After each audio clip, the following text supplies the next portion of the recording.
Bismillahirrahmanirrahim. Assalamualaikum warahmatullahi wabarakatuh. Selamat sore, salam sejahtera bagi kita sekalian. Shalom, salve, Om Swastiastu, Namo Buddhaya, salam kebajikan. Terima kasih saudara-saudara sekalian, teman-teman dari media, saudara-saudara sekalian. Sore hari ini dari sejak jam 3.50 kurang lebih saya hadir mengikuti rapat tutup tahun dari Menteri Keuangan dan jajarannya. Jadi pada hari ini jajaran Kementerian Keuangan mengikuti arus masuk uang ke pemerintah Indonesia dari perpajakan, dari bea cukai, dari PNBP, ya. Kemudian karena tepat pada waktu nanti 00, berarti tahun anggaran 2024 ditutup. Tadi saya diberi paparan oleh Menteri Keuangan pelaksanaan dari APBN 2024 dan alhamdulillah di tengah tantangan global yang penuh ketidakpastian, penuh ketegangan, penuh penekanan terhadap perekonomian dunia seluruhnya yang mempengaruhi harga-harga komoditas, yang ujungnya mempengaruhi penerimaan kita, juga mempengaruhi harga-harga minyak dan gas. Ternyata kita masih bisa mengelola keuangan negara dengan prudent, dengan bijak, dengan hati-hati, dan kita masih mampu untuk mengendalikan defisit kita dalam koridor yang masih cukup hati-hati dan cukup mampu kita kelola. Dalam hal ini juga saya kira ada baiknya juga saya menyampaikan beberapa hal tentang kenaikan tarif pajak pertambahan nilai PPN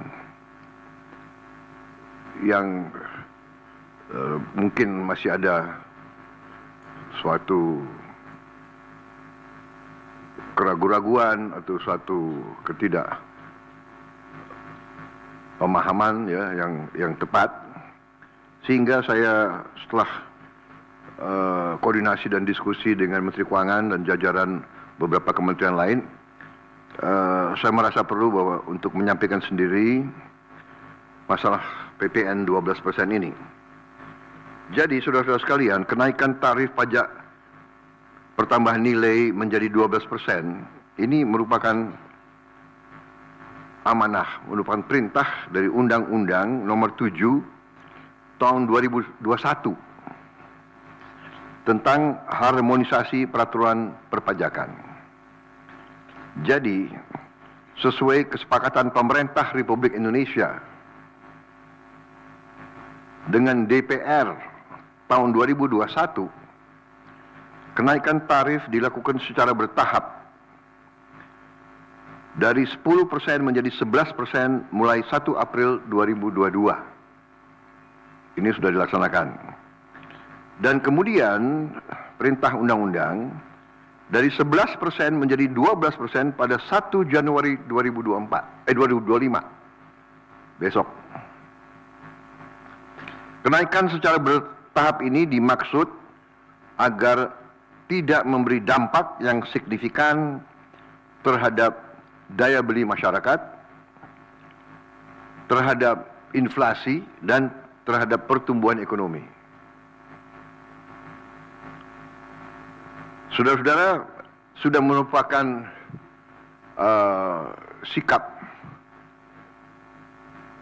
pemerintah yang saya pimpin, juga saya yakin juga pemerintah pendahulu saya, bahwa setiap kebijakan perpajakan harus selalu mengutamakan kepentingan rakyat secara keseluruhan, perlindungan daya beli rakyat, serta mendorong pemerataan ekonomi. Komitmen kita adalah selalu berpihak kepada rakyat banyak, berpihak kepada kepentingan nasional, dan berjuang dan bekerja untuk kesejahteraan rakyat. Karena itu, seperti yang sudah saya sampaikan sebelumnya dan telah berkoordinasi dengan DPR RI, hari ini pemerintah memutuskan bahwa kenaikan tarif PPN dari 11% menjadi 12% hanya dikenakan terhadap barang dan jasa mewah. Ya, saya ulangi ya supaya jelas.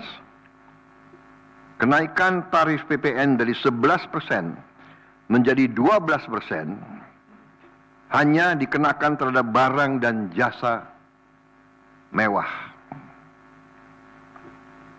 Yaitu barang dan jasa tertentu yang selama ini sudah terkena PPN barang mewah, yang dikonsumsi oleh golongan masyarakat berada, masyarakat mampu. Contoh, pesawat jet pribadi itu tergolong barang mewah yang dimanfaatkan ataupun digunakan oleh masyarakat papan atas. Kemudian kapal pesiar, yacht, ya, motor yacht. Kemudian rumah yang sangat mewah, yang nilainya di atas golongan menengah. Artinya, untuk barang dan jasa yang selain tergolong barang-barang mewah, ya, tidak ada kenaikan PPN, yakni tetap sebesar yang berlaku sekarang, yang sudah berlaku dari sejak tahun 2022. Ya. Untuk barang dan jasa yang merupakan kebutuhan pokok masyarakat, yang selama ini diberi fasilitas pembebasan atau dikenakan tarif PPN 0%, masih tetap berlaku. Ya, saya ulangi, barang dan jasa yang merupakan kebutuhan pokok masyarakat, yang selama ini diberi fasilitas pembebasan dari pajak, ya, yaitu PPN 0% masih tetap berlaku.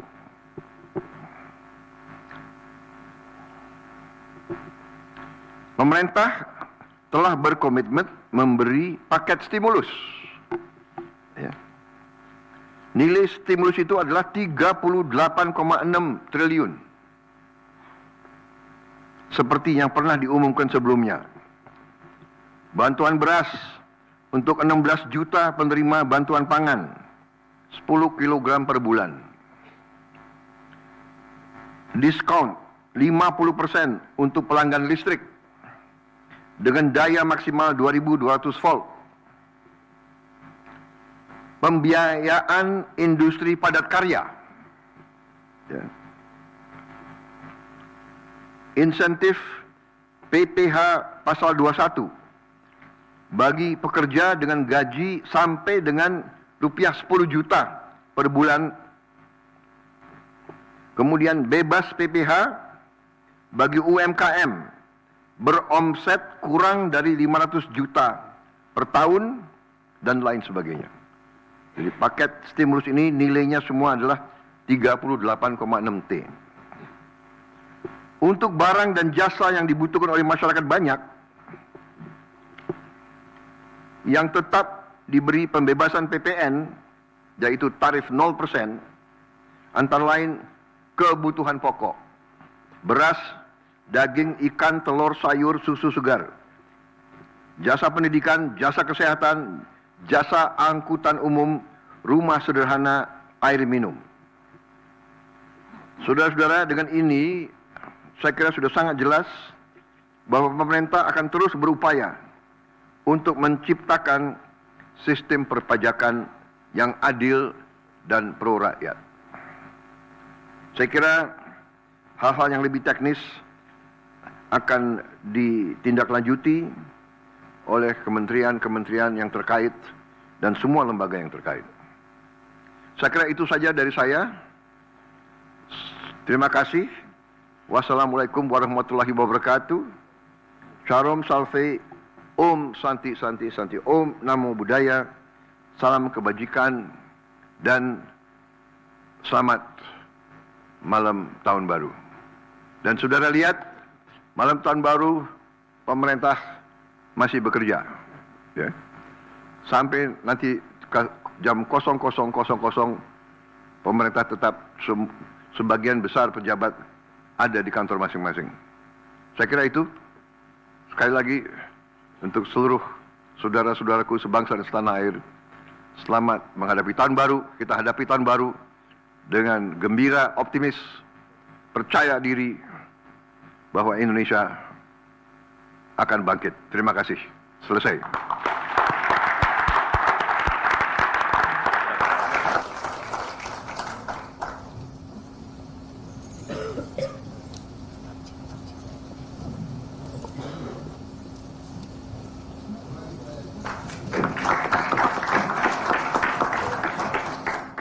Download Tribun X sekarang, menghadirkan lokal menjadi Indonesia.